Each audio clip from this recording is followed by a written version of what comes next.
in this race for the top four. Look, Peter Wright is not going to win. The jockey's come off, but he is the lone horse running around, getting in other people's way. Yeah, running around the hurdles. 96. And to get past this hurdle, though, Michael Smith, he's on a mission. 83. You know, we look at it again and you realize it's Michael Smith, though, that needs to break a throw, Dan. 95. Michael, you require 100. We saw plenty of them in the first four legs of this. Not seen one since. Smith needs to keep holding. Not going to see the 138 go. But that'll do. Leaves himself tops. And we saw a lot of the break of throws early on, and neither was really settled. And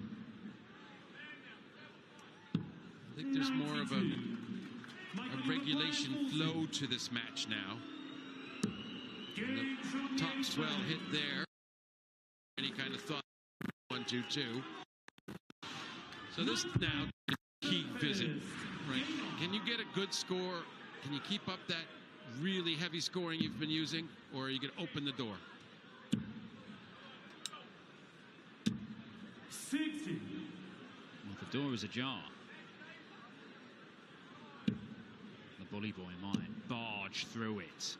That's how you do it. Perfect from Michael Smith. Only his second 180, but a brilliant time to produce it. Yeah, the bully boy just knocked those doors right off the hinges and threw all the china in the shop.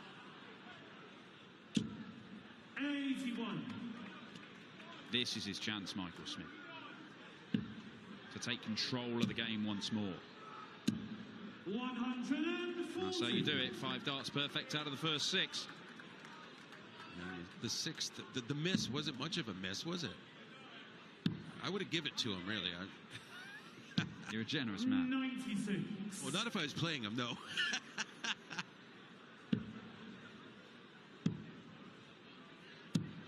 58. Well, he could have thought about bringing the bullseye into play, just to leave himself a more makeable finish. But if Peter Wright doesn't pick up at least one treble, in fact, does not matter anymore. Michael Smith has got time. It's a nightmare visit and not a good leg from Snakebite. Yeah, and a 1-2-3 where it's pretty much have fun. Just make sure you get some big solids. Exactly what he's doing there. Leaves 60. I really think that was a lot better turn than most of the viewers probably thought. It was just make sure you get the meat of each segment, and he's left 60. 61, in fact. 61, excuse me. But still back for the 25 and a double 18, which he's handled well. Yeah, great leg of darts there from Michael Smith. There wasn't much coming back at him, but it does not matter. He's done his job. He will throw for the match, and a vital 2 points to keep him hot on the heels of the top 4. Peter Wright shakes his head, because 8 legs into this game, things were looking good.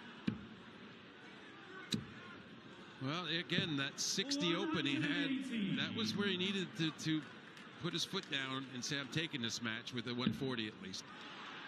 He didn't, and Michael stormed right back with the 180 that put him in the lead in the leg. 81.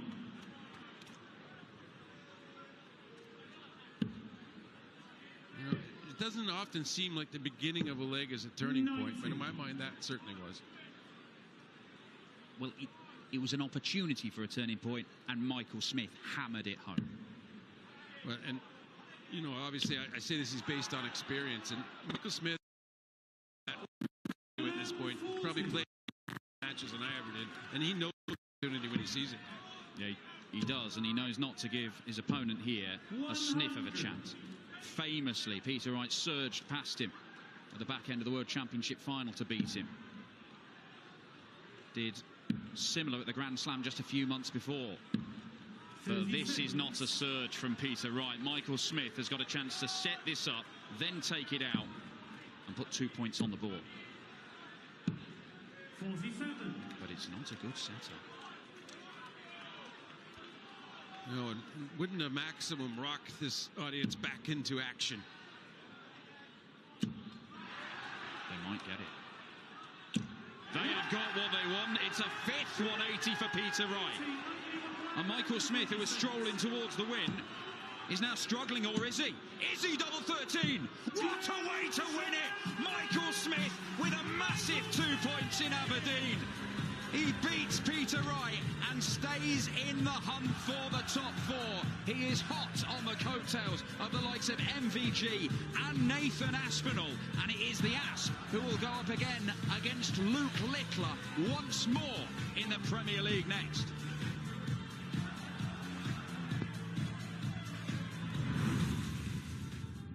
Last week against Littler at the end was probably the first time in the Premier League I've been nervous, and I think because I knew if I'd won that game, I think I probably made the playoffs. So, but no, coming back to Aberdeen, I feel fresh. I feel ready for tonight. There's no nerves whatsoever. Like I said, they're chasing me.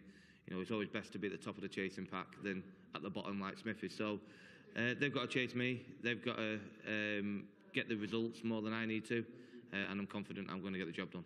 What about Luke Littler? You keep running into him. You've beaten him, but he has been a thorn in your side repeatedly this year.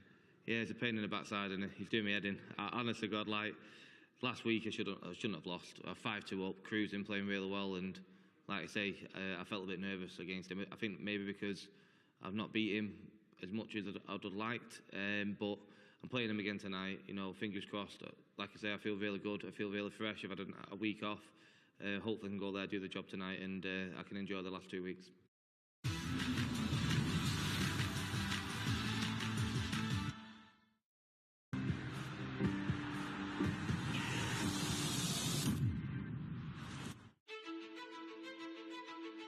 The most recognizable mark in all of sport. There's a lot of fairy tales about Ferrari and how it feels to drive a red car. The most powerful corporate brand in all the world.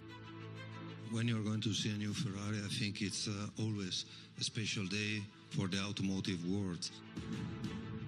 The prancing horse. On street cars, a badge of luxury, exclusivity, desire. On the track, a symbol that screams passion, speed, and the need to succeed. Ferrari has now gone 15 years without winning a Constructors' or Drivers' Championship, but the brand is as powerful as ever.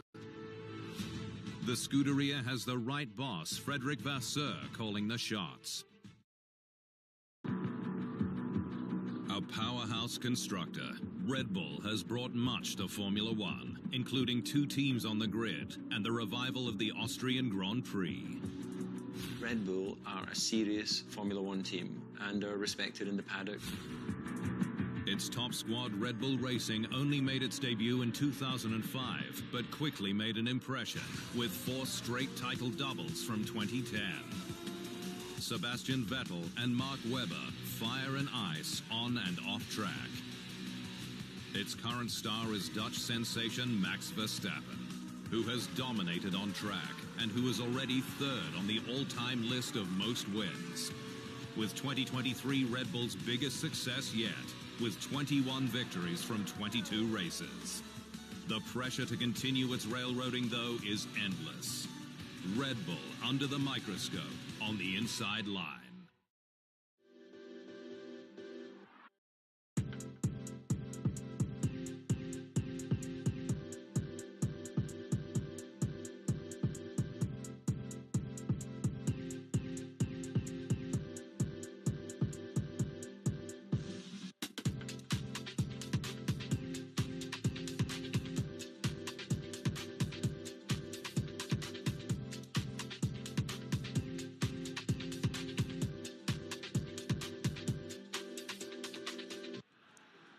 Well, we have a huge weekend of Premier League action coming up for you on Sky Sports. There's a Friday game this weekend, the Friday night football coming from Kenilworth Road. Big one for Luton, that. They welcome Everton, 7 o'clock for that one. Then the Saturday night football sees Manchester City continue their bid for a 4th Premier League title in a row against Wolves.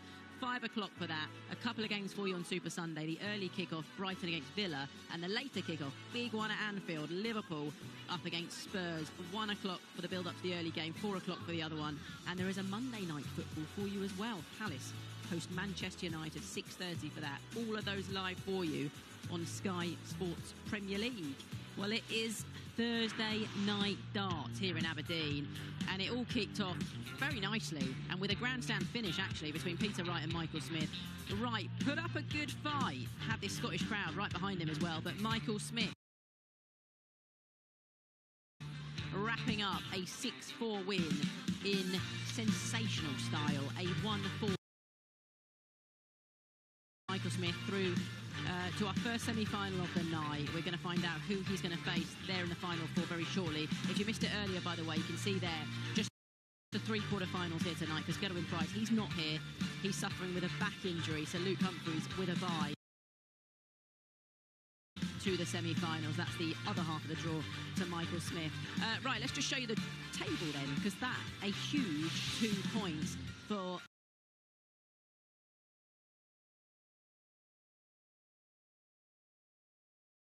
Michael van Gerwen to just the 2 points.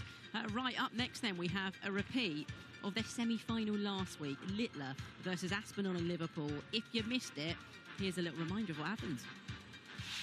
Yeah, I was giving Liverpool the stick, obviously, when they lost to us in the FA Cup, and well, I've come here and I've backed myself up and I've got the weekly title to my name. 2 players that just get on with it, 2 players that love playing the game in front of a big crowd. At the start of the game, I just wanted to get off to a good start, but it wasn't to be, and then find myself 5-2 down. He's within a leg of reaching a final for the 6th time in 13 weeks. I just wanted Naves to get it over and done with, and then throughout the next 4 legs that I won, I was playing with freedom and weren't bothered about the outcome. He really is ramped up, isn't he? I've never seen anyone do that. It was just banter at the end of the day. That was a big game to get over, and I'm sure Nathan wasn't quite happy as he missed 5 of the match. It was funny at the same time as a good win, but I just give it a good celebration. In the end, they do love Luke Littler in Liverpool. That was entertaining. That was Premier League darts.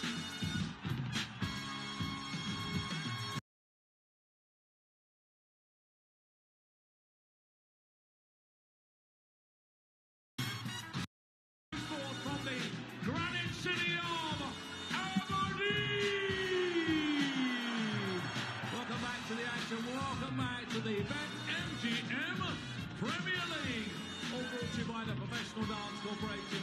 Time to meet the players. Ladies and gentlemen, the newly crowned Austrian Darts Open champion, the winner of the Belgian Darts Open, the Bahrain Darts Master, the Junior and World Youth Champion, ladies and gentlemen, the World Champion.